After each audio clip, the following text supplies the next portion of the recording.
Here we go. Countdown in 5, 4, 3, 2, and 1. Mr. Thomas Power, welcome to CamTalks. And he's frozen. Sorry. Modern technology. Thomas, welcome. Welcome to my podcast. Thank you, Cam. Thank you for inviting me onto your show. It's an absolute pleasure seeing you. And of course, I haven't seen you since all this lockdown and stuff has happened. How have you been dealing with lockdown? How have I been dealing with it? I've been sleeping more. I've been exercising more. I've been having a lot more Zoom calls. Of course, every day. And I haven't been, hundreds of, maybe even thousands of them, I don't know. I haven't been to London since March the 13th. I found the whole thing extremely weird, surreal. I've started planting vegetables, beetroots and carrots and potatoes. Never done that in 56 years. Growing my own tomatoes. I think COVID has changed the world forever. I really do. Yeah, I really do. And but of I'm course, not sure what that means when I say that. I know it's happened, but I'm not sure the effect. And obviously, I sit on various boards around the world, and all of those board meetings are now on either Microsoft Teams or on Zoom or one of these Google platforms. And so it's different. There's a different kind of intimacy, sort of a digital electronic intimacy that's emerged because you're on these things every day. But of course, before all of this, Thomas, you were out and about everywhere, having dinners, having events. I mean, just to give my audience a little bit of a background, you are one of the leading influencers in many industries, really, but actually with cryptocurrency, your book about tokenomics was, just fabulous. I think we met when I believe I was running Ethereum London at the time. Vitalik Buterin came and did a talk. Thomas, what was that like, seeing the founder of Ethereum, with all these nerds absolutely worshipping this guy? Tell me about that. Well, Cam, you made a fantastic job of that evening, I have to say. That was at Imperial, wasn't it? Absolutely, yeah. I think meeting Vitalik was a lot like meeting Bill Gates or Michael Dell, or he's one of these characters that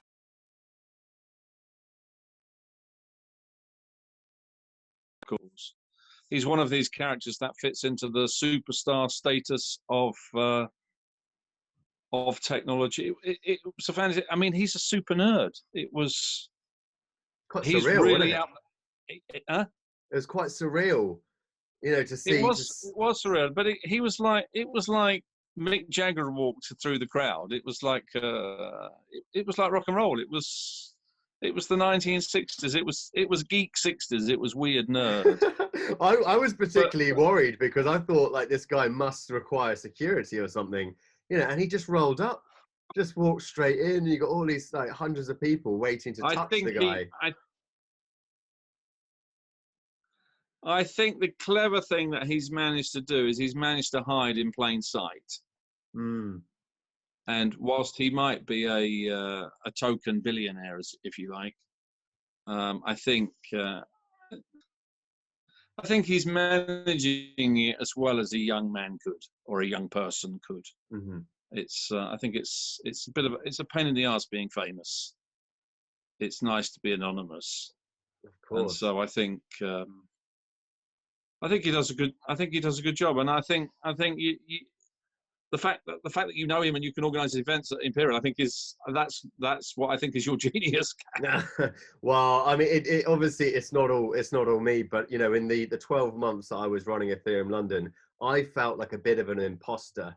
I'm a marketer, I'm a filmmaker, I'm all over video and stuff, but getting thrown into the world of cryptocurrency, I mean, I had 2 wonderful years of, flying around the world, going to conferences, trying to understand how we give a bit of marketing power to these geniuses who, quite frankly, build epic products. And then they kind of they don't have the legs to market them, particularly to normal people.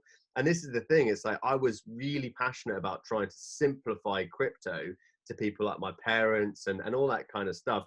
But it's really difficult, isn't it, when you're not, you know, a techie person, to understand what cryptocurrency is. It's nigh on impossible. Yeah, I agree. It took me a number of years to, but you know, it does take 2 or 3 years to get your head round a new idea and a new market. But I think crypto was particularly difficult. Blockchain was particularly difficult because it takes you so long to understand the technology. Then you've got to understand the idea. Then you've got to understand the application of the idea on that technology. And then you've got to understand all the personalities and characters. And I have to say, the personalities and characters in blockchain and crypto are not that favorable. Mm-hmm. Not like the PC industry of the 1980s. I remember so intimately meeting the founders of Compaq and Dell and Microsoft when they were kids. Wow. And it's crypto and blockchain. I don't think has got many very clean characters, and I think unfortunately they do a disservice to the industry. I mean, that's terribly offensive for me to say, but it's an industry that hasn't yet professionalized. Let me put it that way.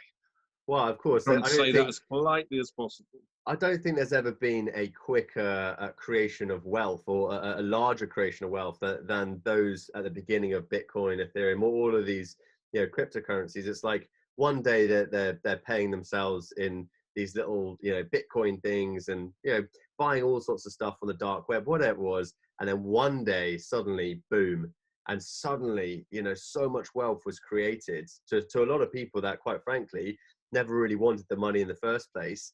And now they've become, you know, leaders in this new industry, which, you know, let's face it, the banks very quickly realized that this was going to be a new opportunity for them to capitalize on. But I don't think I ever met a banker or an investor that knew the difference between Bitcoin and Ethereum. So, I mean, it was just crazy. Really? Yeah. I mean, like, just even ask typical investors, you know, that we invest in all of it.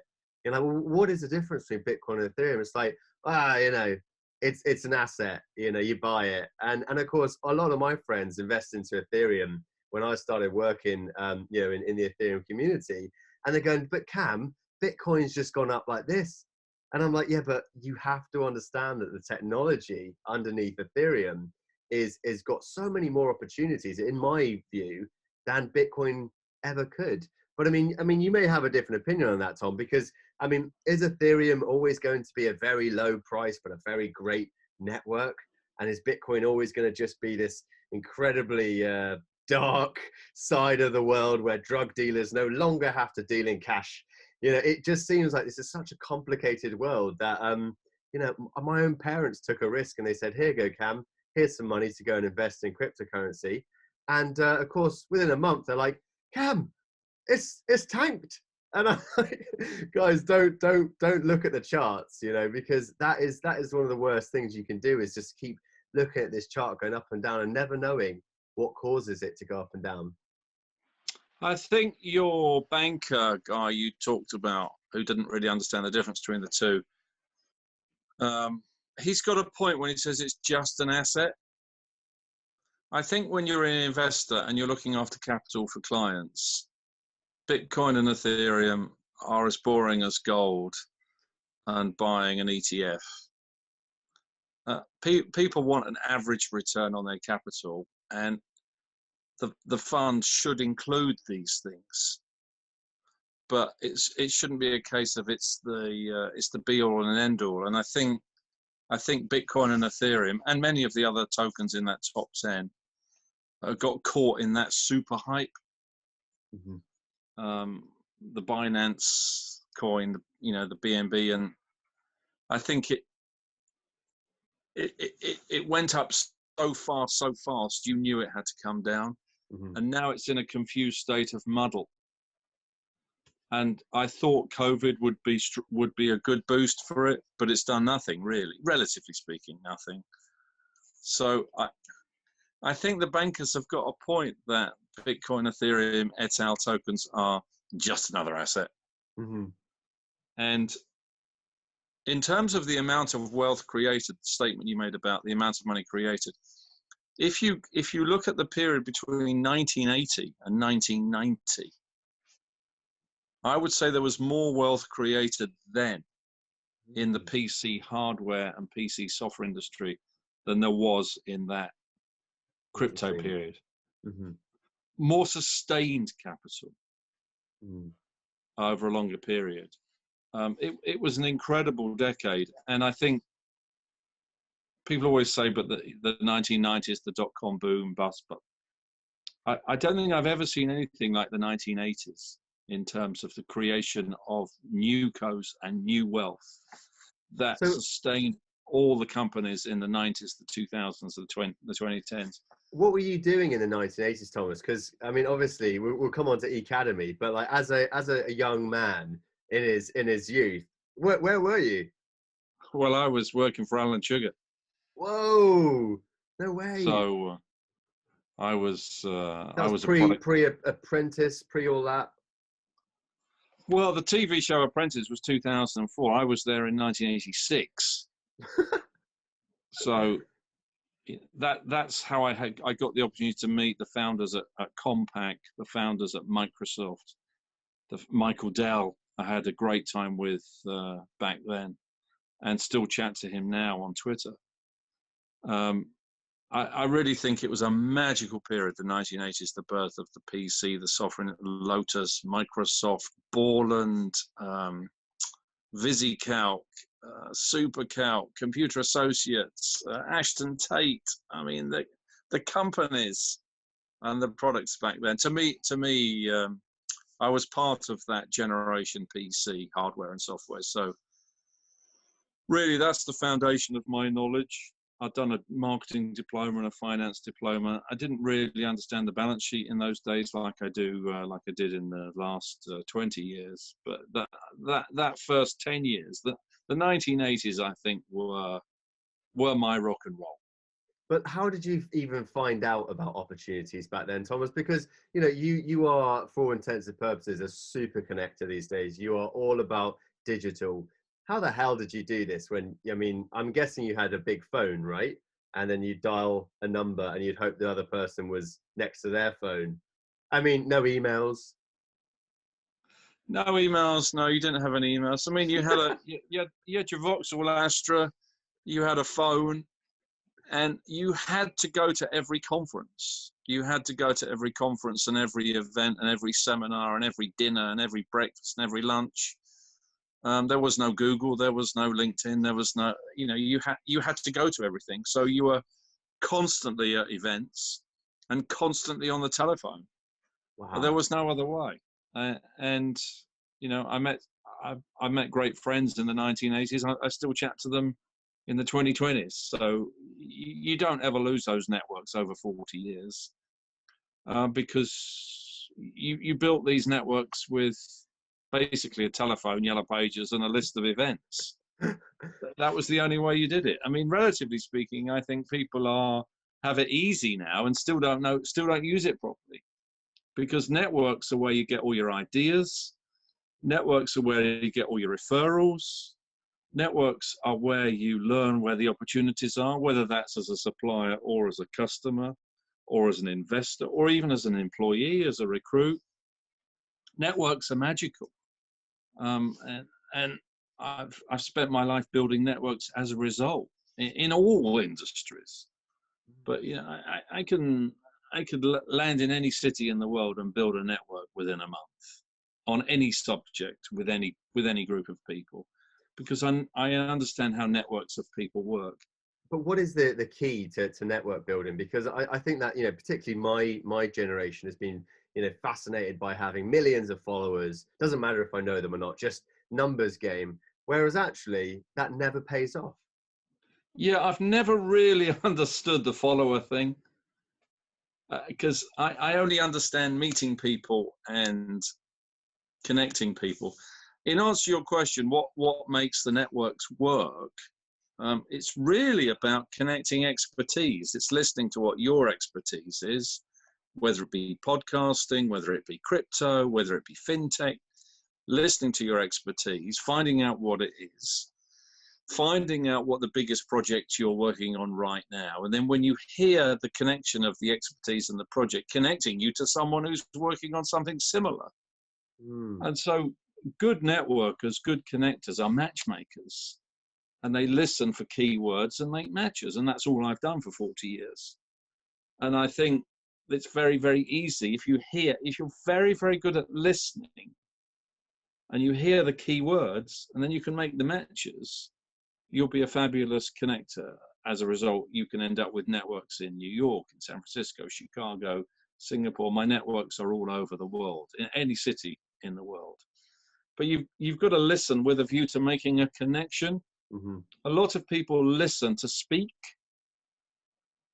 or put forward their point. I don't listen to speak. I listen for expertise, and I connect expertise to other expertise where it's similar, where it might match.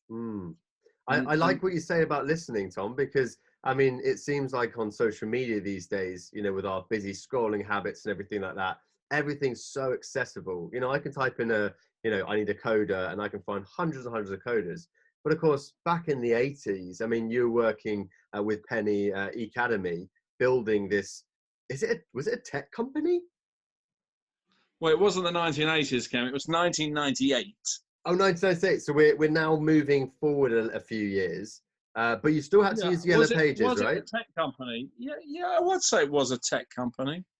But I mean, we called it a social business network. It was a social network for business. It was what you'd call B2B social now. Like early LinkedIn. Yeah, but I mean, it wasn't a directory. LinkedIn is a directory. LinkedIn is an address book. It was a network. We always believed in meeting people and knowing people. I think we've got caught in giantness and followers and noise. But we believe in knowing people. I mean, is that so weird? And connecting experts together, celebrating experts and connecting experts in their chosen field around the world, because every day I get hundreds of messages on WhatsApp or Twitter or LinkedIn. You get hundreds on LinkedIn every day, maybe even thousands on WhatsApp every day. And everybody is saying the same thing. Thomas, who do I speak to about this? Who do I speak to about that? So really, networking is about connecting need to expertise. And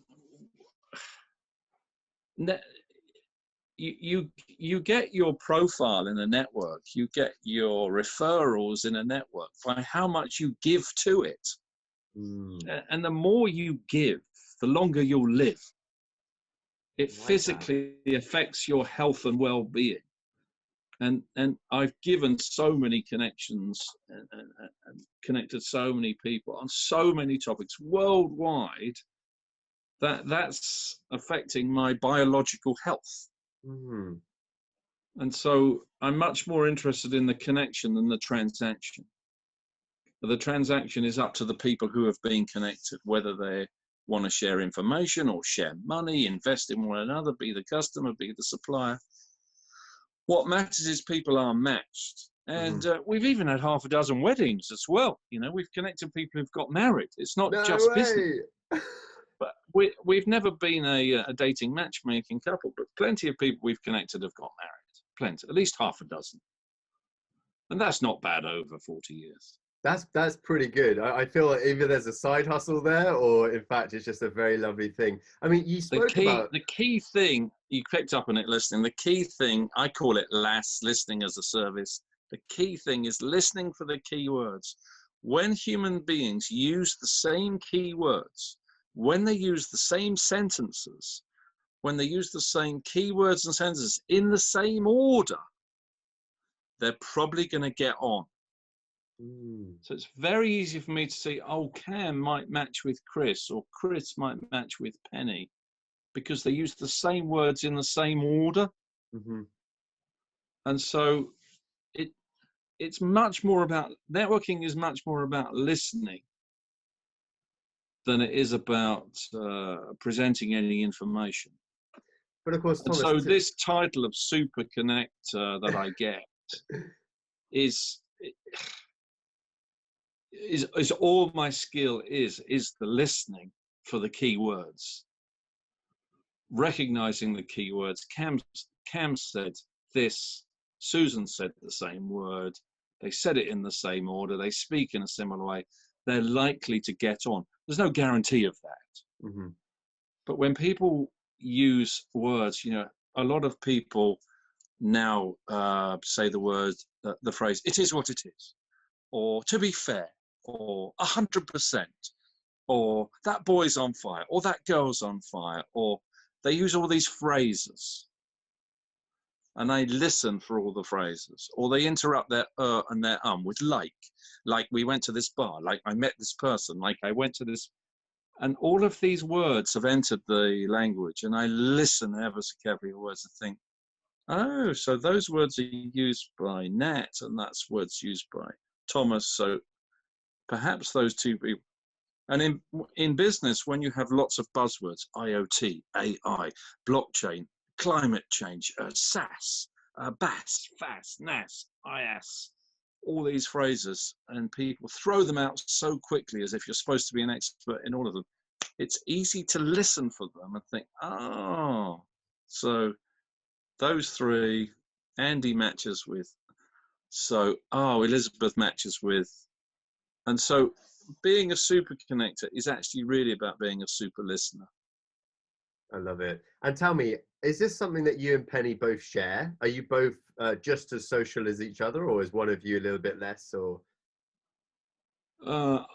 Penny, I wouldn't say is anywhere near as analytical and scientific and methodical as me, but she has tremendous skills in different areas. She's much more emotional.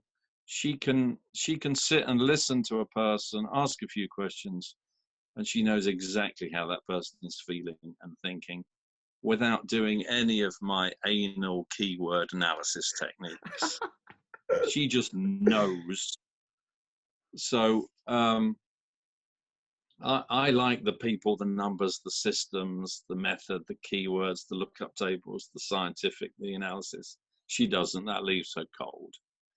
She just reaches into your heart, instincts, rolls it around, gives it a big kiss, and says, right, Cam, I know what you need.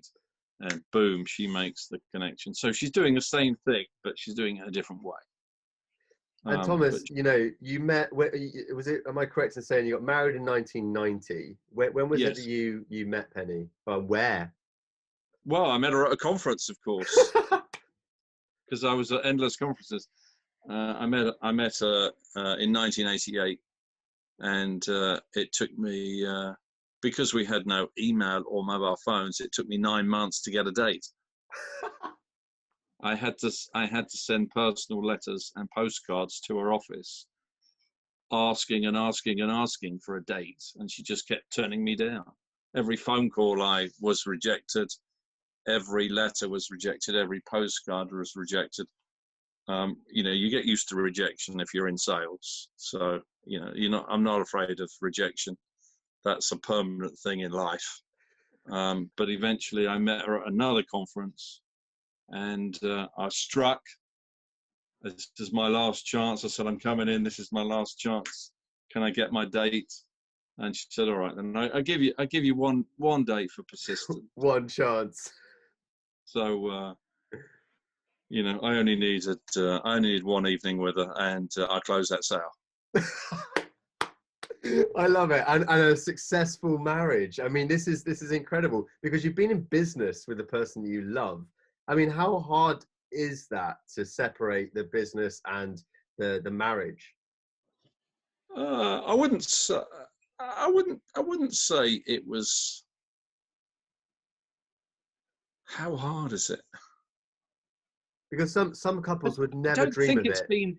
I don't think it's been that hard, but obviously you need to allocate time to a board meeting and finance and money and numbers, and you need to allocate time to marketing and community building and networking and so on and teaching.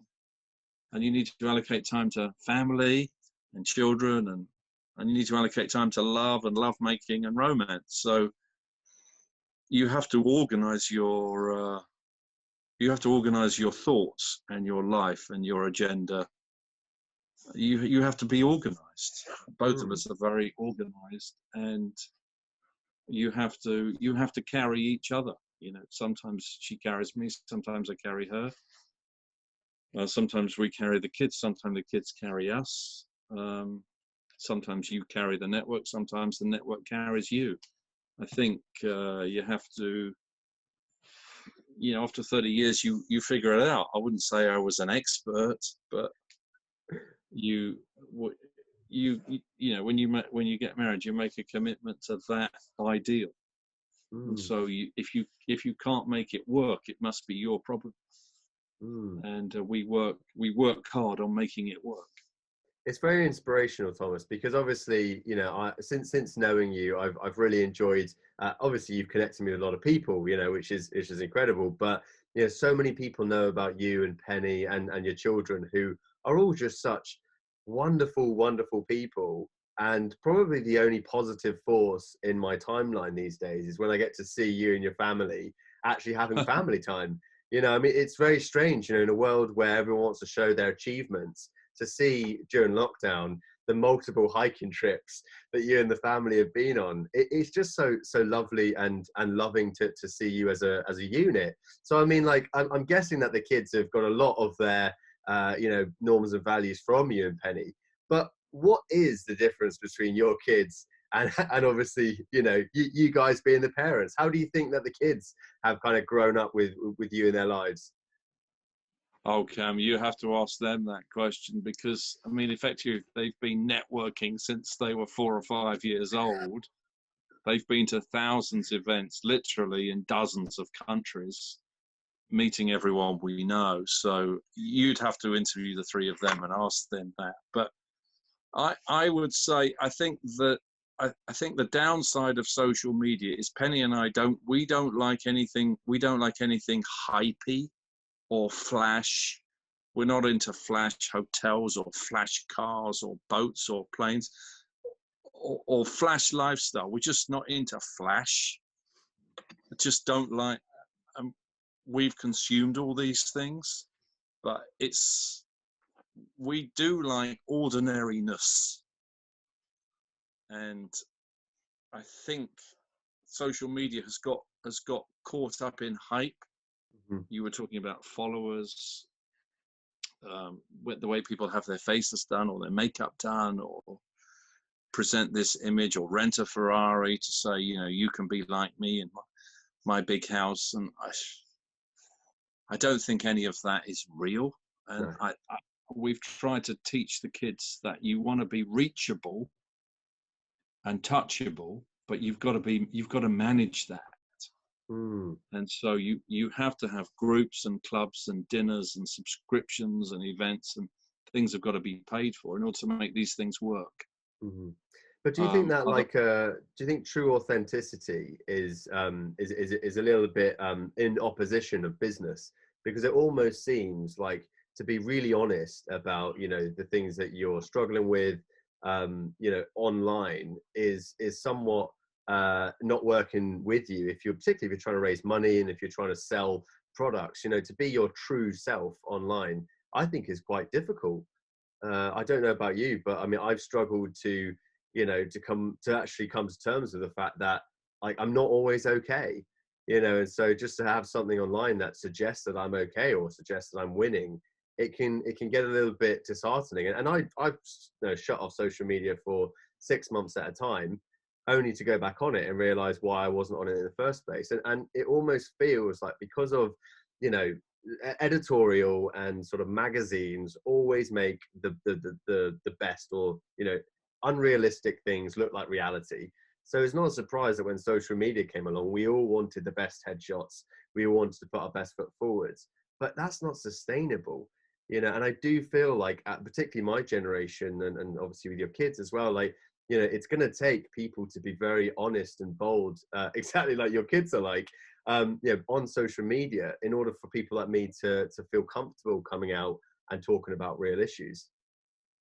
Yeah, I mean, I think that's why we have a lot of private groups, because we've got a lot of different groups, paid for groups, where people can share their vulnerabilities and have privacy and intimacy and support and trust. I don't think you can do that in these free giant systems like Facebook, Twitter, and LinkedIn, Instagram. I think if you want to share true vulnerability, pain, challenge, whatever that might be, you've got to join small, intimate, paid-for groups, which we also host and also join ourselves. I think the general free social media mass has gone bonkers, and I think has probably created 2 or 3 billion people with depression. And so I think it's got out of control. In terms of our kids, I think our 3 kids, because they've been online effectively for 20 years, and we've been online for 30 years, if you go all the way back to AOL and CompuServe. You know, we're 56. We sort of entered this world 30 years ago in our mid-20s. So it was very influential on us in our mid-20s, whereas they've entered it at 5 or 6. So they've been online for 20 years as well. And so I think they've learned to see these systems for what they are. They're giant media machines for selling advertising to make things free for people. But you know, they've heard me say it for as long as they've been alive, that you get what you pay for. If you're not paying for something, don't expect a lot of value. And I think I don't really believe in things being free. I think if you want some value, you have to pay for it. Whether it be a sandwich or a Ferrari, you have to pay for it if you want some value. But the idea that all these systems are free, I really don't relate to things being free. And I know everything should be free and paid for by advertising, but when people complain about the advertising as well, I think, well, and so I much prefer small, intimate groups and the support that those groups provide, so that people can have a bad day, they can be vulnerable, they've got problems with relationships, or they've got problems with money, or they've got problems with business, or they've got a parent who's unwell, or cancer, or they're dealing with probate, or they've got a problem with their child. You have to have a place where you can share this conversation. Or they're lacking the skills to learn all these systems. You've got to have a place you go to learn these skills. And I think in the free world, it can be dangerous to be vulnerable, because you might be picked off by a predator. And I don't mean a sexual predator, I mean any form of predator. And I think that the downside of the free and the trolls and the nutters and the psychos, because clearly there's a lot of nutters. I just think you have to be really careful with these systems. So, I mean, you say that everybody knows Penny and Thomas. I actually think we keep quite a low profile. Well, of course you do, but like, you know, you have a bigger, I mean, you personally, Thomas, you know, you have a way bigger profile than your kids. And if my mum had a bigger profile than me, I would start wondering where the hell this is going, right? Yes, but you think if you consider that I've been online for 30 years, if you consider I've literally met tens of thousands of people around the world. I've literally been to thousands of conferences, shaken thousands of hands, spoken at endless events, been to every breakfast, dinner, lunch in every major city that's been invented. You get known. And our kids are just beginning their careers. If they roll forward 30 or 40 years, their profiles will be 5 or 10 times Penny and ours, and we'll be growing our beetroots and carrots in the garden, and we won't give a hoot. Because the danger of too much fame is mental health. And we see all these millionaires, billionaires, superstars with all these followings.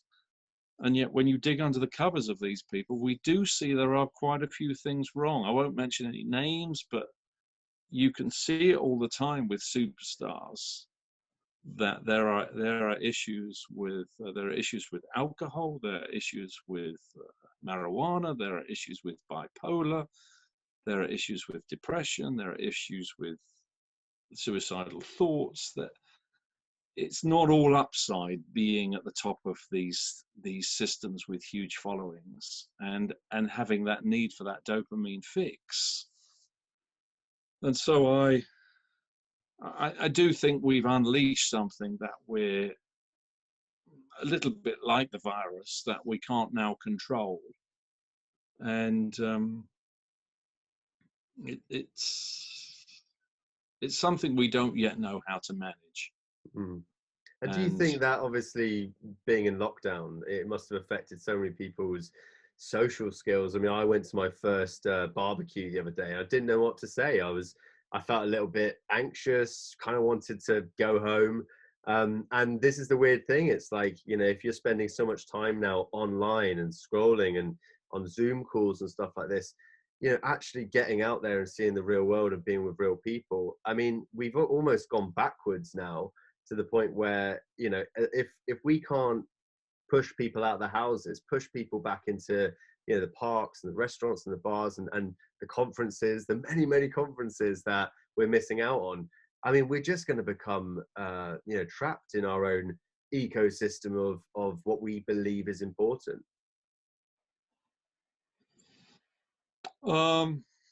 I personally haven't suffered that, because I can literally talk to people all over the world at the drop of a hat on all these systems, because I know so many.